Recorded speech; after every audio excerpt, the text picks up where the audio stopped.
Salut la Feel Good Family, c'est Guillaume, j'espère que vous allez bien. Alors cette vidéo m'a été demandée par une abonnée qui était totalement perdue dans toutes les différences qui existent entre tous les types de graisses.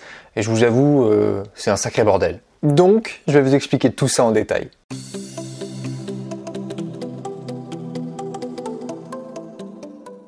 Première chose à savoir, c'est que les graisses régulent un nombre considérable de choses dans notre organisme. Elles sont essentielles à la vie. La première chose à bien comprendre, c'est que une graisse naturelle n'est pas foncièrement mauvaise. Les graisses saturées sont pas plus mauvaises que les graisses insaturées. Il n'y a donc pas pour moi de bonnes ou de mauvaises graisses. Moi, je crois pas qu'il y ait de bonnes ou de mauvaises situations. Simplement de mauvaises sources. La graisse de tournesol est donc bien plus néfaste dans des chips que dans sa forme pure. L'huile de tournesol est donc une source de graisse et les chips sont une mauvaise source de graisse. Un peu de patience, vous allez comprendre pourquoi dans quelques instants. Bon, avant de nous plonger vraiment dans le sujet, sachez que les recommandations officielles nous invitent à consommer 35 à 40% de notre besoin total calorique journalier en graisse. C'est-à-dire qu'il faut qu'on ait 35 à 40% de nos apports en calories qui proviennent des graisses. Allez, c'est parti, accrochez-vous. Premier type de graisse, les graisses saturées.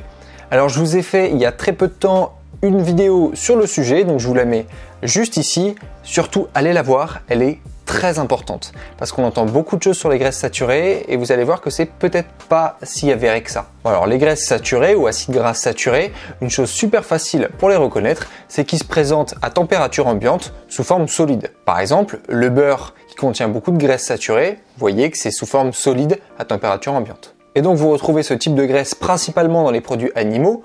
Par exemple, la graisse des viandes, le beurre, donc tous les produits laitiers, les œufs, ainsi que dans certaines huiles végétales comme notamment l'huile de coco ou l'huile de palme. Et effectivement, ces graisses sont accusées d'entraîner des maladies cardiovasculaires, ce qui n'est peut-être pas si vrai que ça. Je vous réinvite à aller regarder la vidéo là-bas. Et d'après les recommandations officielles, vous ne devriez pas avoir un apport journalier en graisse saturée qui dépasse 25%. 25% de vos apports en graisse. Bon, personnellement, je respecte pas du tout ça. Moi, je monte jusqu'à environ 40% de mes apports en graisse en provenance de graisse saturée. Et encore une fois, vous comprendrez pourquoi en regardant la vidéo que je vous ai mise en haut. Maintenant, on a un deuxième type de graisse, ce sont les graisses insaturées. Alors ces graisses-là, elles sont composées de plusieurs sous-types de graisses. Vous allez retrouver les graisses mono-insaturées et les graisses polyinsaturées. Les graisses mono-insaturées, ce sont les oméga 9. Vous les retrouvez principalement dans les produits comme les avocats, certaines huiles végétales comme l'huile d'olive notamment, mais aussi les fruits à coque comme les amandes, les noix, les noisettes et l'huile de colza par exemple. D'après les recommandations officielles, vous devriez avoir un apport en graisse mono-insaturée d'environ 50%. Donc 50% de vos apports totaux en graisse. Personnellement, pour ces graisses-là, je suis plutôt autour de 40% aussi. Et enfin, quand on passe aux graisses polyinsaturées, là, elles sont fragmentées en deux types. Vous allez retrouver dans un premier temps les oméga 3 et dans un deuxième temps les oméga 6. Alors les oméga 3, vous les retrouvez principalement dans les poissons gras comme le saumon, les sardines, le fouet de morue, mais aussi dans certaines graines comme les graines de lin ou les graines de chia, dans l'huile de colza, la salade mâche, ainsi que dans les produits animaux qui ont été nourris aux graines de lin notamment. C'est le cas des œufs de poule nourris aux graines de lin, c'est le cas aussi des viandes dont les animaux étaient nourris aux graines de lin. Les graines de lin contenant beaucoup d'oméga 3, ça rentre dans le système de ces animaux-là qui vont nous l'offrir en retour. Notez qu'il existe différents types d'oméga 3. Bon là on va pas rentrer dans les détails, mais il apparaît que les sources animales sont beaucoup plus biodisponibles, c'est-à-dire beaucoup plus faciles à ingérer et à assimiler par notre organisme que les sources végétales. Et si on veut pas manger de produits animaux, eh bien pour une même dose d'oméga 3, il faudra manger beaucoup plus de produits végétaux parce qu'ils sont moins bien assimilés par notre organisme. D'autant que les sources d'oméga 3 végétales sont quand même moins intéressantes que les sources d'oméga 3 animales, de par leur structure même. Et les recommandations nutritionnelles officielles nous invitent à consommer simplement 2 grammes d'oméga 3 au moins par jour dans notre alimentation. Et ensuite, comme je vous le disais, vous retrouvez les oméga 6. Les oméga 6, vous les retrouvez principalement dans les huiles végétales et notamment par exemple dans l'huile de tournesol, l'huile de maïs, l'huile de pépins de raisin, l'huile de soja, l'huile d'arachide, mais aussi beaucoup dans les margarines. Ces fameux substituts au beurre qui sont pas si intéressants que ça. D'ailleurs, si vous voulez que je fasse une vidéo sur le sujet, n'hésitez pas à me le dire dans les commentaires. Mais les oméga 6, vous les retrouvez en fait pratiquement dans toutes les sources de graisse. Ils sont un peu partout, quoi. Et en fait, les oméga 6 sont la principale cause d'inflammation dans notre organisme. Ça paraît bizarre parce que pourtant on appelle les oméga 6 des graisses polyinsaturées. Les graisses polyinsaturées, c'est des graisses insaturées. C'est censé être, vous savez, ces fameuses bonnes graisses. Alors pourquoi ça créerait des inflammations?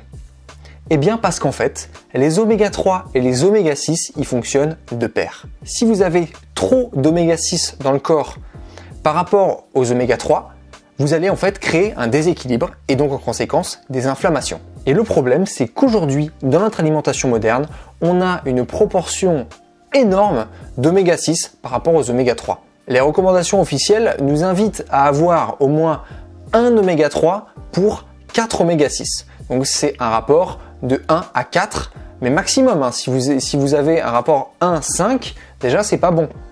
Il faudrait être entre un rapport d'un oméga 3 pour un oméga 6 et de 1 oméga 3 pour 4 oméga 6. Voilà, ça c'est la fourchette dans laquelle vous fonctionnez correctement, vous n'avez pas d'inflammation. Sauf que le problème aujourd'hui, c'est qu'en moyenne, on est plutôt sur un rapport de 1 oméga 3 pour 20 oméga 6. C'est énorme.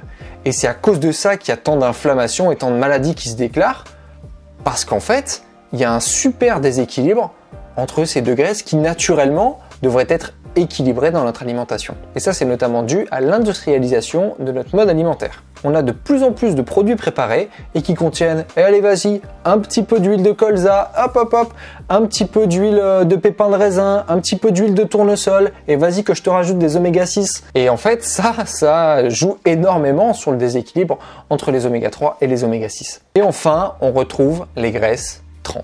Les graisses trans, c'est quoi? C'est des graisses insaturées, donc principalement d'origine végétale, qui ont subi un processus qu'on appelle hydrogénation. Et donc par exemple, quand vous retrouvez derrière, vous savez, vous retournez vos produits industriels bien pourris et vous lisez la liste des ingrédients, et là vous lisez graisse partiellement hydrogénée ou graisse totalement hydrogénée, et ben ça égale graisse trans.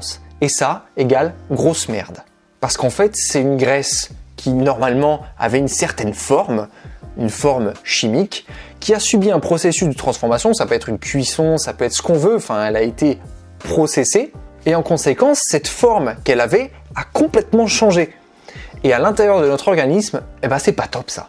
Et les graisses trans seraient à l'origine de maladies cardiovasculaires, d'autres maladies, et c'est vraiment ces graisses-là qu'il faut éviter. Il y a une étude épidémiologique qui a montré qu'un apport supérieur à 2% du total calorique journalier en graisses trans était associé à une augmentation du risque cardiovasculaire. Parce qu'il a été constaté une augmentation du mauvais cholestérol, le cholestérol LDL, et une baisse du bon cholestérol, le cholestérol HDL. Cependant, notez qu'il existe aussi des graisses trans sous forme naturelle, et notamment dans les produits animaux.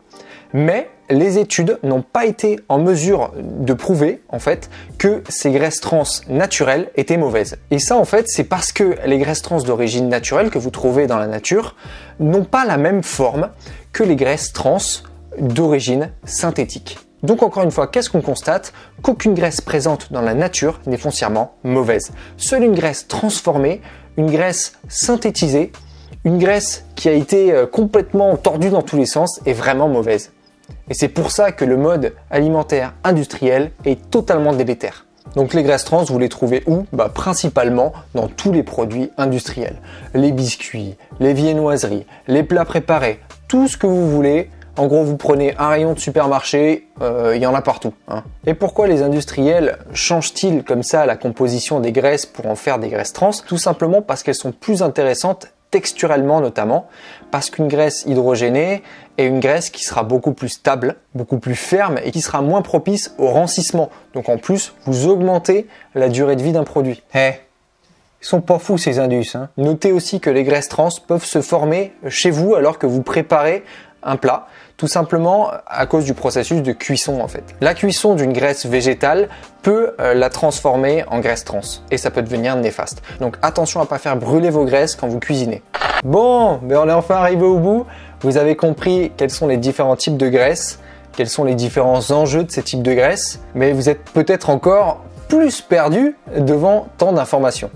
Alors, je vais faire très simple, je vais vous donner mes recommandations par rapport à la consommation de graisse. Comme ça sera beaucoup plus facile pour vous. Eh ben, c'est pas compliqué hein, en fait. Petit 1, vous augmentez votre apport en oméga 3 et vous essayez de réduire votre apport en oméga 6.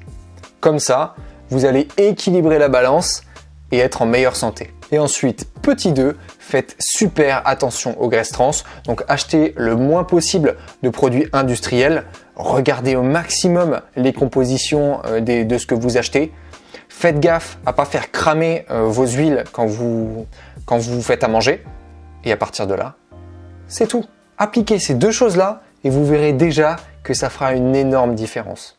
Voilà Feel Good Family, j'espère que cette vidéo vous aura plu. Si c'est le cas, n'hésitez pas à me le faire savoir avec un gros pouce bleu. Vous savez que ça me fait super plaisir. Partagez cette vidéo autour de vous, ça m'aide vraiment à développer la chaîne. Laissez-moi un petit commentaire aussi pour me dire si c'était clair ou s'il faut que je précise des choses. Abonnez-vous juste sous la vidéo si vous ne le faites pas déjà. Vous pouvez aussi cliquer sur la petite clochette qui se trouve juste à côté si vous voulez être notifié à chaque fois qu'une nouvelle vidéo sort. Vous retrouvez mes réseaux sociaux dans la description. Sachez que je suis plutôt actif sur Instagram en story et sinon c'est Facebook. Moi d'ici là je vous dis à la prochaine. Let's feel good!